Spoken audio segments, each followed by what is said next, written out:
IkiCon, their teal and purple booths stand out. If you guys know Tasty Peach Studios, they always make use of pink structures. This is a picture I took at IkiCon through a crowd, and even though I took this picture through a crowd, you can still make out their booth. This was their booth at IkiCon, this was their booth at the Baltimore Convention Center. As you can see, once you master one setup, you could make that setup work for all situations. Even have things on display like this, larger items, they walk up, hey, what are you selling? Prints, are you selling wall scrolls? See, at this point, you don't know what they're selling. They're marketing their art. So when they come and say, hey, here's your t-shirts, I want to buy that.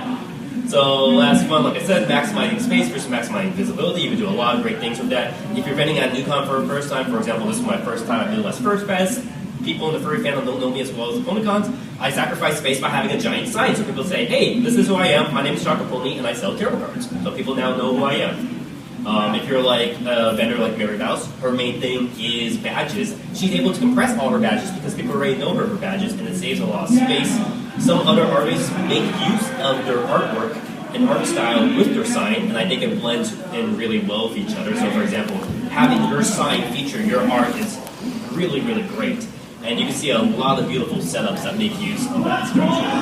This is a beautiful structure. This was my booth and like first year stuff behind. Alright, now we come to the fun part, your thing. So if you guys don't know, he's also my tax accountant. So he helped me file taxes last year.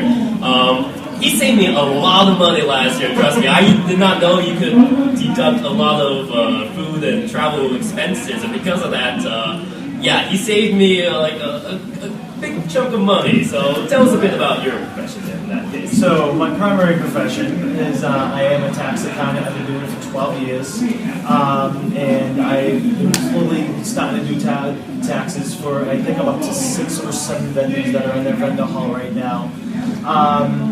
Basically, a lot of people always ask me, well, what can I do to do this, and how do I keep receipts, and how do I do that? And usually my answer is always the same. First one is try to keep as many receipts as you can. The important ones are things like supplies and getting things to make your items, pens, pencils. Things that people don't realize they can take off. If you're going to a con and you're going there to learn at the vendor's hall, like sometimes you can do speculation at a vendor's hall.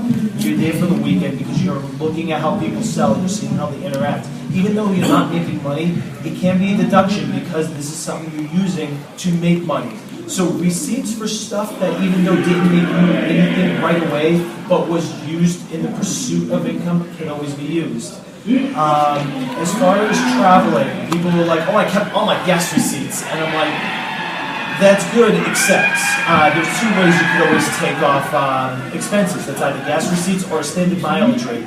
And 98% of the time, the mileage rate is what helps you because you get a 53 cents per mile deduction versus your car gets 30 miles to the gallon. Well, I'm not even going to do the math, so unless it's doing 8 miles a gallon, it's not going to come up to that 53 cents that you can see. Keep a good log. Where you went, when you went there, why you went there.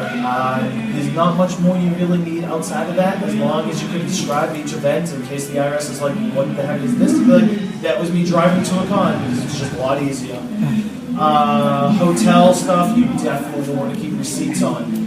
Food, this one you can go in 2 directions. You can try to keep the receipts, but what I always suggest is doing something called per diem, spelled PPR, space DIEM. It is basically a kind of a blanket number they use depending on state that you can just deduct off your taxes. You don't need any receipts. You'll notice there's also hotel stuff on that per diem page. Don't use it, just use it for the food. Per diem kind of. When they're saying that you paid $150 per day for your hotel and you're in share with 5 people, just get the hotel receipt. But yeah, the per diem, even though like you didn't spend $52 on food for the day, then they don't expect you to take note of the dollar French fries that you bought because you just hung in the vendor hall. And I actually did learn a lot from you when we were following. I was following my taxes with him earlier this year, and I didn't know about the per diem thing because most of the time I thought I could save money by splitting a hotel cost with someone, and a hotel would be under someone else's name, and I would normally pay them in cash for my part. But now I had no receipt because that was a cash transaction, so it was hard for us to write off a lot of the hotel things. So this year I've been applying for all the hotels under my name, so I at least have the receipt. Even if I split it with people, I at least have that solid number that I could then submit for my files. Keep note, if you rent share and you're the head of the room and you collect money, keep note how much money you spend you're taking in, because theoretically that counts as income. Just saying, because I know some of you won't do it, but I have to say legally to do that, please. Sometimes the thing with receipts in hotels, a lot of people don't get receipts because they are room sharing. Well, just because you don't have it doesn't mean you're caught completely dead in the water. There are some rules that can be applied as long as you're being reasonable. $250 because you have the suite doesn't sound reasonable. $35 a night because you're not going from Texas to California and sleeping in the street. The IRS, there's a rule called the Cohan rule, which they're like, okay, $35 a night, you had to sleep somewhere, and that is sub-motel $6. And most of the time, most of the time, if you know how to explain yourself, you know what you're doing, they'll let it go. But that usually hits a gray area of tax that you just use the professionals to go to come and put those numbers. But know that it is there just because you don't have the receipt. Just don't be afraid to talk to them. If you're doing it yourself, be very reasonable. If you're doing it with an accountant, tell them. And they have a lot of tools. It's a book about this thick that we have to go through to learn. It's a pain in the butt. I still don't know it all. And a rigorous 3 tests that I had to get to be an EA, which means enrolled agent, which is like the CPA of taxes. So I get to do a lot more than your regular tax accountant. And also know, I guess, if you are taking card transactions, which most people have to, you can't just take cash transactions. But if you take card, whether you use PayPal or Square, if you go over a certain amount, they will normally report your stuff to the IRS, which is why that's why I finally filed a film this year, because I crossed that threshold, and I'm like, okay, now the IRS knows I made this much money at these conventions. Now I have to do it accurately and have to explain it properly, and that's where getting an accountant comes into play, because it helps a lot for getting through those numbers and stuff. Because I think they do it. It doesn't matter whether it's a business transaction or not, so they have to go through and take out all the random personal ones as well. It's not only that, but it's also just because PayPal doesn't report it or Square doesn't report it legally by the IRS, you have to report all income. That includes cash. That includes cash, whether legal or not. Yes, we did do a tax return for drug Not me. That's the one. That has a story behind it, yes. That was a fun one to try and figure out. And also, coming down to it, not only do you have to worry about the IRS, you have to worry about this on the state level. Know kind of the state laws. A lot of the conventions will do you a favor and file for you for your state taxes, or you could just go in and say, hey, Wisconsin, I need a temporary license. I'm only going to do 3 days of the year. And they're like, okay, here you go, short form, have a nice day. I'm the idiot that's the tax accountant that's still registered to 17 states, therefore have to file 50 state tax returns. But that's me, and I like doing this stuff. So, but knowing each individual state, Maryland is great for it. Washington is great for it. I will never get a tax license in Illinois because it's a pain in the butt, so I just go with their tax. Texas automatically gives you kind of an annual basis one. We file quarterly or annually. Yeah. This is a part of the panel where I have. See, I normally dress like Nick Wilde when I do this panel because I can finally do the joke. Yeah, watch out for the IRS because you want to be a con artist, not this con artist. Bam, Nick Wilde. You don't want to be a con artist, you want to be a con artist. It makes more sense. It's a Halloween con. I should have dressed up like Nick. Should have. Anyways, so with that, we are happy to take a few questions before we wrap up. So if you guys have any questions, we'll probably take about 2 or 3. If you have any questions, raise your hands. Wow, really no questions. I actually have a question. What's your question? So, Midnight, I noticed that you were using 2 different types of booth layouts. One where you were kind of enclosed, one where you were wide open. Did you feel any difference between the 2, or do you think that it didn't matter whether you looked introverted or extroverted, you still were able to do the same, talking through your booth or talking through extroversion? I think I've been trying to kind of open the booth a little more. I'm trying to get kind of maybe a slant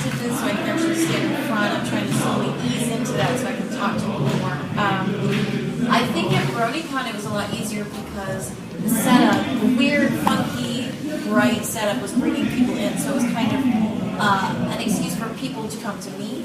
Whereas this one, it's a lot busier, it's kind of conglomerated door, so I have to make that extra effort to talk to people. So I'm still finding that balance. But would you say also that even if you're a very introverted person, even if you're like that, your sales wouldn't get hindered outside of like an extroverted person?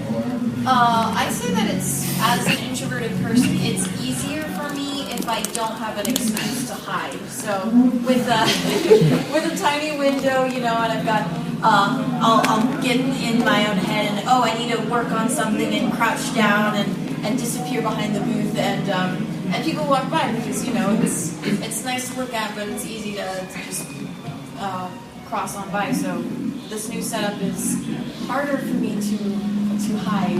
I think my setup is actually the opposite too, because I actually don't have the window anymore. I have a more open area, which I had to make use because, maximizing space for maximizing availability. Now my flags are slowly becoming a bestseller. I have to maximize the space for that. The only way to display the flags is to have them behind me.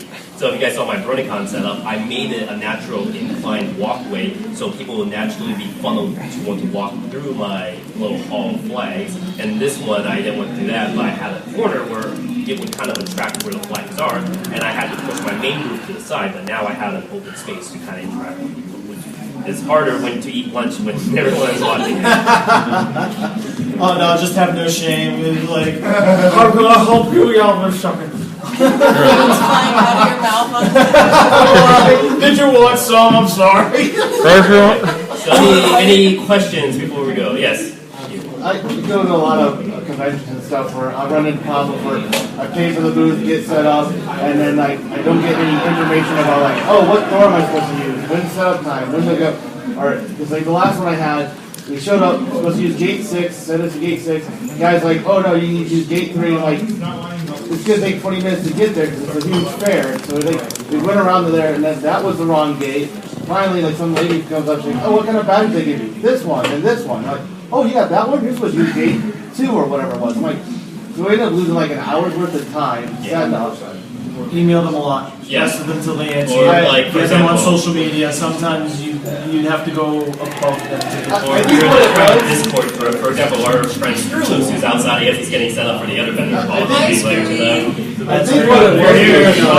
Anyways, he's on Discord, so he's able to message. He runs the vendor hall for this con and BronyCon, so he's able to give us updates and information, saying, hey, the vendor hall is open right now, or wait, we don't have it for this moment. Please wait another 30 minutes. All right, so thank you very much. I will allow my co-panelists to plug their table and any last words, and then we'll wrap up. I can buy my stuff. Drawings. If you didn't have time to ask any questions, I did bring cards. Unlike everyone else here. If you want to contact any one of us, you could actually get me through here, and I'll funnel it to whoever. But know that I have cards, and thank you for coming. Yep. Thank you guys very much. Wait. This is an 18 panel, right? Yeah. No. This is a commenting panel. I could make it an 18 panel. That's the head of the vendor hall here. So everyone give a round of applause as well. All right, thank you very much for coming. Enjoy the rest of Ponyville Ciderfest. Hello there, Blake and Salketeers. It's Kyle here along with Matt.